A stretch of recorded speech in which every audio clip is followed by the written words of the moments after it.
sama muslim jamaah ini ada orang yang mbaknya ini dulunya orang Nasrani tadi yang seramain tadi, supaya biar kali itu semua pondok pesantren ini untuk apa? Untuk menyelesaikan menginginkan umatnya Rasulullah Sallallahu Alaihi Wasallam supaya umatnya kan Nabi betul-betul itakullah taat kepada Allah ya.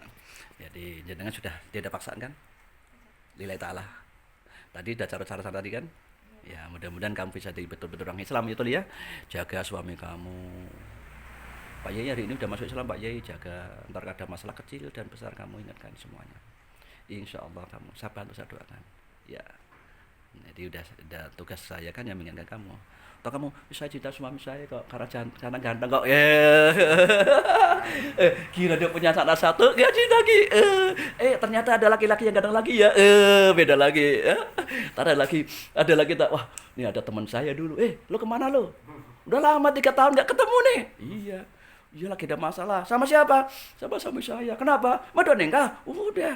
Tak tungguin lo, ternyata udah nikah. Wah curhat. Jangan terjadi. Akhirnya apa? Perceraian. Nah ini jangan terjadi ya. Alhamdulillah Pak ya. Alhamdulillah ikhlas ya.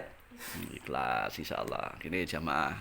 Mudah-mudahan jamaah ini semua jamaah Pondok Pesantren Jogo yang dimanapun Anda berada dan kaum muslimin, muslimat semuanya kaum muslimat, tugasnya ulama aja mengingatkan, menasihati umat-umatnya supaya umatnya betul-betul ihdinas siratal mustaqim dikarenakan Allah. Itu taufiq hidayah. Wassalamualaikum warahmatullahi wabarakatuh.